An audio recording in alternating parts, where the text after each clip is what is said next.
તો મિત્રો અત્યારે આપણે છે કુંડળ ગામમાં અને અહીંયા મનરેગાનું કામ ચાલુ છે અને અમારે વિજય કાકા ડેડાણી અમારી સાથે છે. તો વિજય કાકા, કેવું છે હાલનું વાતાવરણ?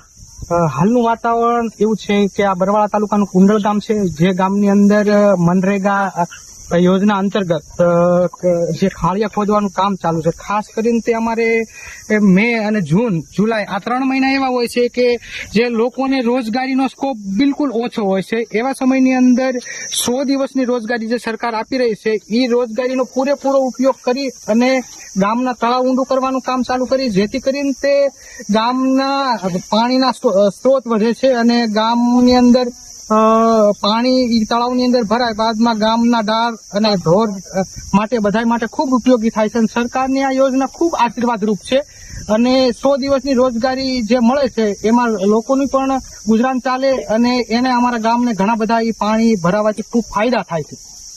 અહીંયા આવવા જવા માટે રસ્તાની પણ તમે વ્યવસ્થા કરેલી છે, બરાબર? એની સિવાય બીજી શું તમે આ લોકોને લાભ આપો છો?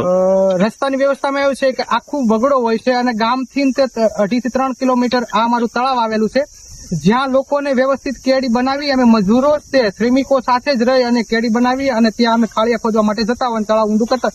અહીંયા વ્યવસ્થાની અંદર એવું છે કે છાંયડો, ઘોડિયાની વ્યવસ્થા હોય છે, છાંયડાની વ્યવસ્થા હોય છે, પાણીની વ્યવસ્થા હોય છે.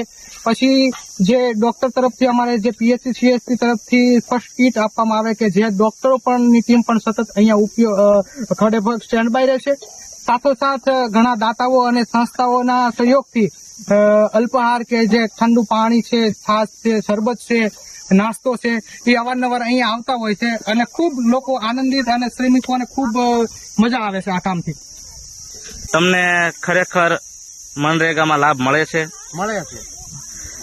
પછી એની સિવાય બીજી શું સહાય મળે છે? મારે વિજય કાકા ડેડાણીયા તરફથી તમને અહીંયા વિજયભાઈ પાણીનું અમને પૂરું પાડે છે, નાસ્તા કરાવે છે, ક્યાં ક્યાં કામ કરાવડાવવું એ બધું અમને માર્ગદર્શન આપે છે અને બહુ અમને મજૂરને હાંચવે છે. અને આવું ને આવું હું ભગવાનને પ્રાર્થના કરું કે આવું ને આવું કાયમ માટે આ કામ આવતું રહે અને આ બધા નાના માણસોને લાભ મળે એવી મારી તમને નમ્ર અપીલ છે.